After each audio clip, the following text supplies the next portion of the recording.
Hi guys, it's Jessica again here with Journaling with Jessica, and this is part 3 of my ink swatching videos.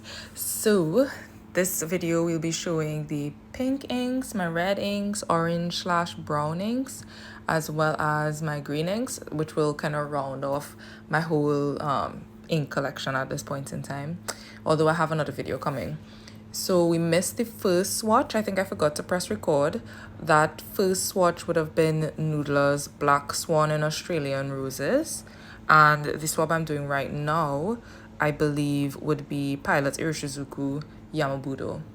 So, unpopular opinion, I actually prefer the Noodler's Black Swan over Yamabudo. I actually used both of those colors in the same pen, no different pens. I used those two colors during the same month.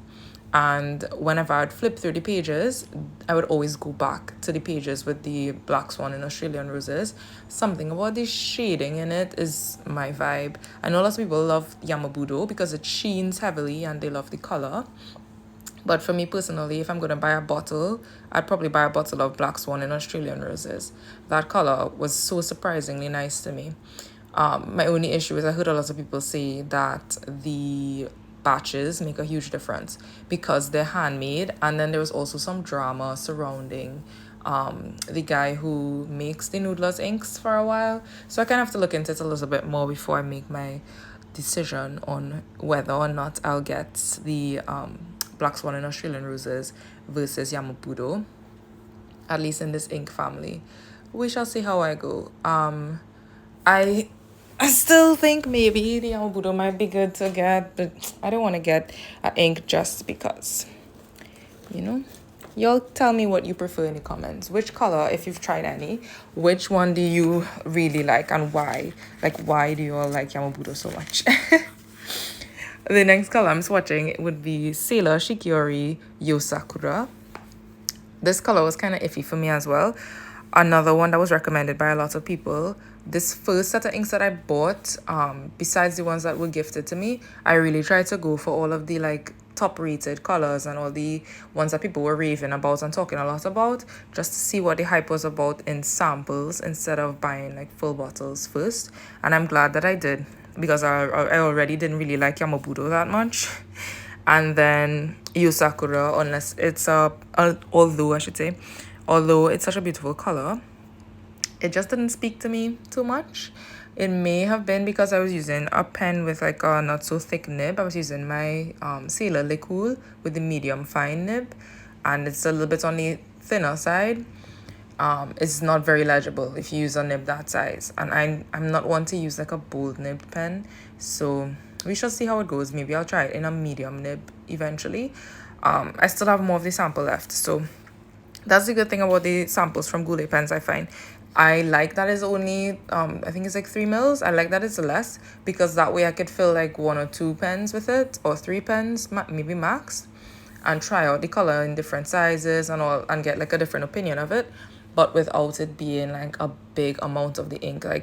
4 mils I feel might be a bit too much for me, because then if I don't like the ink, I'm stuck with a whole extra 4 or 5 mils, and 4 or 5 mils, a whole extra 3 mils or something to use up. And I feel that would frustrate me more than just trying it once or twice. So next we have my reds. I don't have a lot of red inks. I actually at this point only had Diamine Writer's Blood. Another one that's recommended heavily is this one, the Writer's Blood, as well as Ox Blood.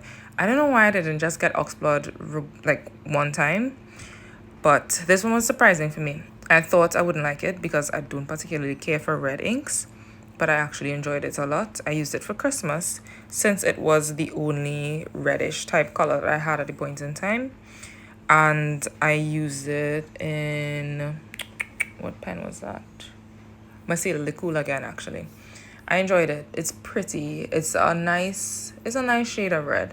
I don't think I'd get a bottle again, but we'll see. I'm hoping to try the Ox Blood this year, and then I'll kind of decide if I prefer one or the other or anything like that.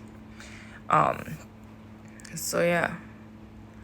If you guys have a favorite between the two, let me know in the comments. If you've tried Writer's Blood and Ox Blood, which one is your favorite and why?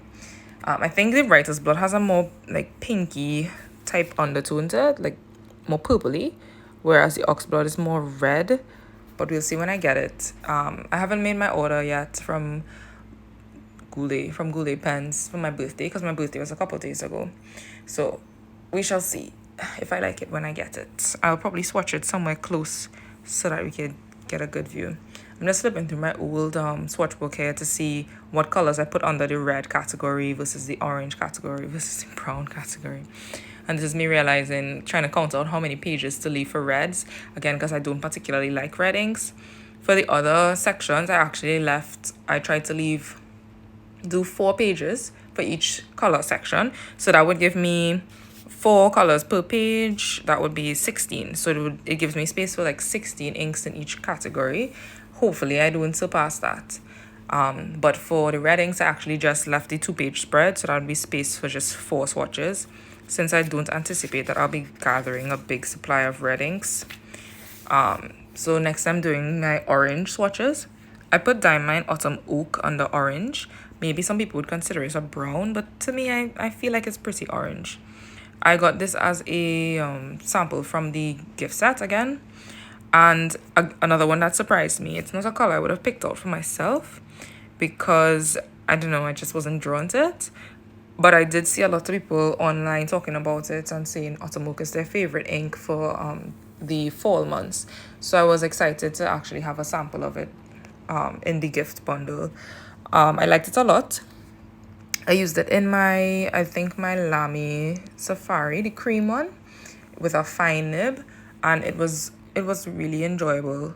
I actually liked it a lot more than what was the other one? Ancient Copper. Everybody usually loves Ancient Copper. I did not enjoy Ancient Copper for some reason, but I really liked Autumn Oak. Next on the list would be Noodler's Apache Sunset, which has changed names. It is now called Southwest Sunset, I believe. I can't remember exactly, but they had to change the name for obvious reasons, just because it was offensive to the Native American community. So, sorry if I wrote the wrong thing, because my sample was right before they made the change in the names. This is a color I've been considering getting a full bottle of for sure. I almost bought a full bottle in my last order, but it was out of stock everywhere. It is like an orangey, yellowy, brown type color. It shades really nicely. It's very much readable, even in a smaller nib. I didn't use it in like an extra fine nib, but in a fine nib, it's still readable, and I like it a lot. It's a color again that I didn't think I would like because it's so bright. But I'm on the fence with colors these days, between it being very saturated versus bright versus like more muted, and somehow this color falls right in the middle for me. So I like it a lot, and I probably would purchase a bottle over time. I'm really just trying out a bunch of colors right now, and then I'm going to go into each color family and pick one ink and buy a bottle of that one. I'm not going to try to be like Mountain of Ink and have all these ink samples and all these bottles. I can't do it. I feel so distressed. I have already over purchased J-Ban inks, which I have a swatching video of that coming soon. But that, for me, that is my kryptonite right now. The fact that the J-Ban inks come in those cute little glass bottles, and it's like, oh, it's just a little bit bigger than a sample. That's not so bad. So, yeah, I'm trying to bring it down to one bottle per color family.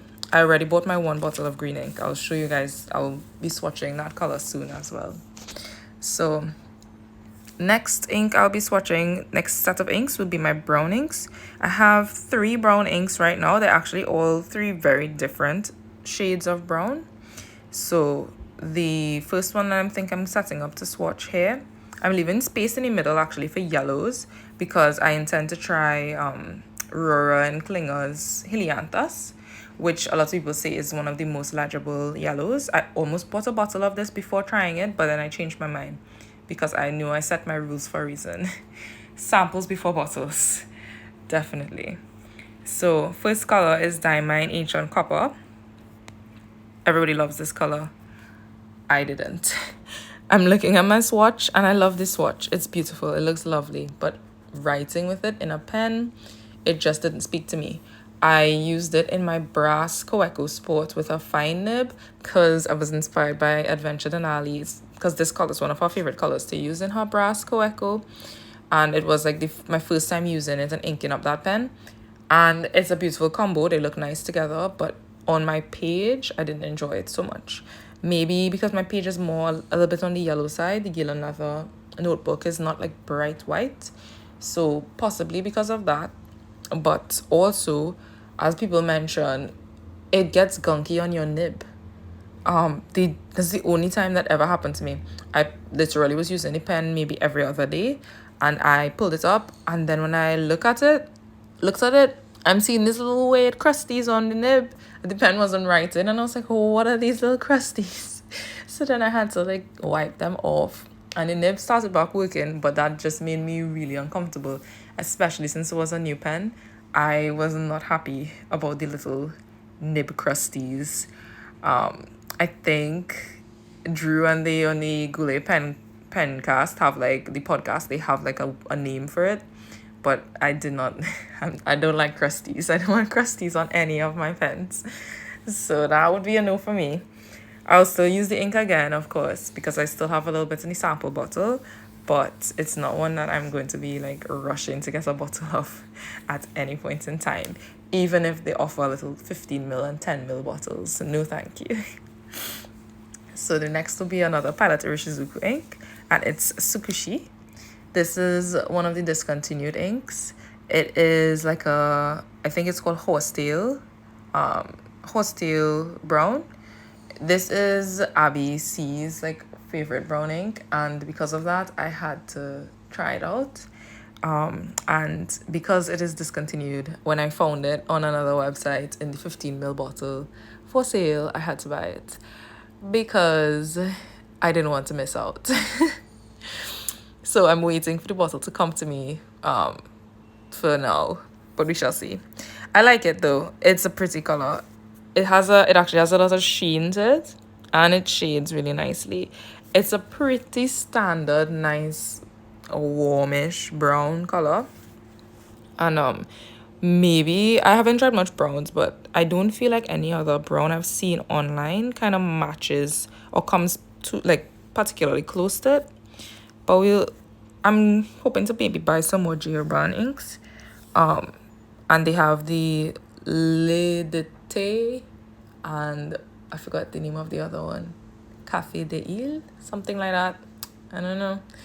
So when I try those out, I'll probably swatch them here in the book, and hopefully I'll film it and show you guys so you can see if it's close to it at all.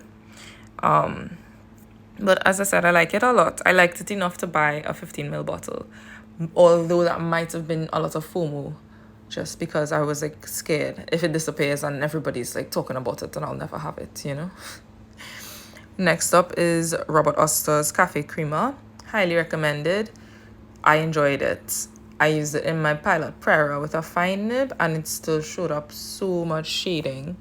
And this was the color I think that made me go like, damn, like fountain pen inks are, the dye-based inks, water-based inks are beautiful.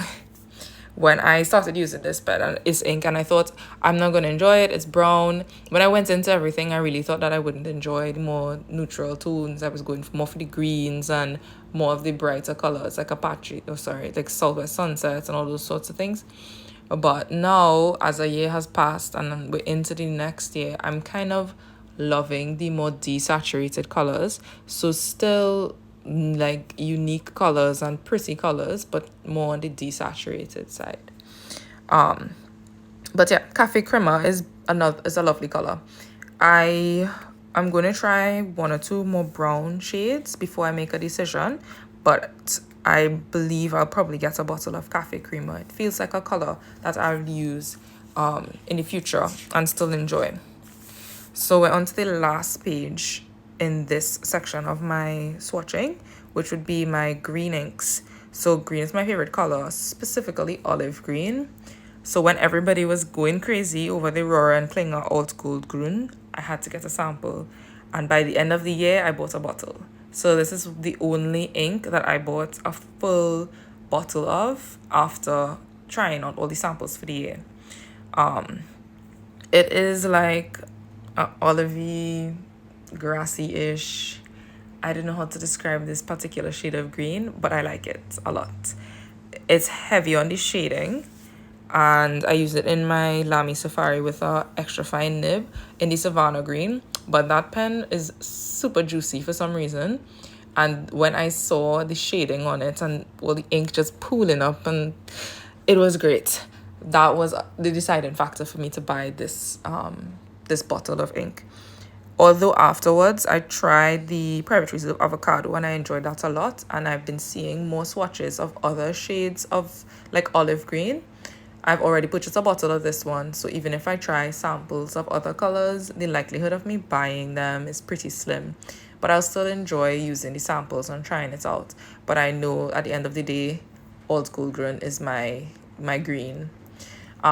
It's a very juicy ink though. I think I tried it in another pen and it's juicy. But that's not a bad thing sometimes. Up next is the Atramentis Jane Austen. This one I actually didn't use. I had every intention of trying to use all of the inks, but I didn't get to this one and I picked it myself. It wasn't one that was gifted to me. It is more of a forest green, but with a bit of gray to it. So it's a bit grayish in color, but not as much as Vert Empire, I guess, from J. Urban, from the swatches I've seen of that. The issue I had with the Jane Austen was that I got a free sample of the Private Reserve Avocado, and I kind of preferred that. So, and the colors are super close, as you'll see in this swatch. So Jane Austen kind of went on the back burner. Hopefully, though, this year I will pull it out and I will use it, maybe in March. I like to use my greens in March for St. Patrick's Day. So I'll probably pull out the Jane Austen then, just so she can get some use. Because I'm really not intending to buy a bottle of that ink. Next would be the Private Reserve Avocado, another highly rated ink. And it was lovely. I used it in December because I wanted green and red for December, obviously, for Christmas. And it works well. It writes beautifully. It's a very nice, deep, saturated green. It looks like avocado. It really is that like avocado, deep, like rich green shade. I would recommend it if that's the type of color that you're looking for. It gave no trouble. It worked well in my pen. Didn't have any issues at all. And it's nice. It's a nice color. Again though, but a full bottle, not really necessary for me personally. If I could have gotten a little 10 to 15 ml bottle, I would have bought it. But Private Reserve comes in these giant like tubs of ink, and I knew for myself that there's no way I could finish that in my lifetime. And I'm trying to be a little bit more conscious of those things. So yeah, I believe this is the end of this video. I don't have any more inks to swatch at this point in time. I did film my J. Urban ink swatching, so I will be uploading that video pretty soon once I get a chance to edit it and everything. I hope you guys enjoy the videos so far. If you have any suggestions or any comments or anything, please let me know down below. Thanks so much for watching. Bye.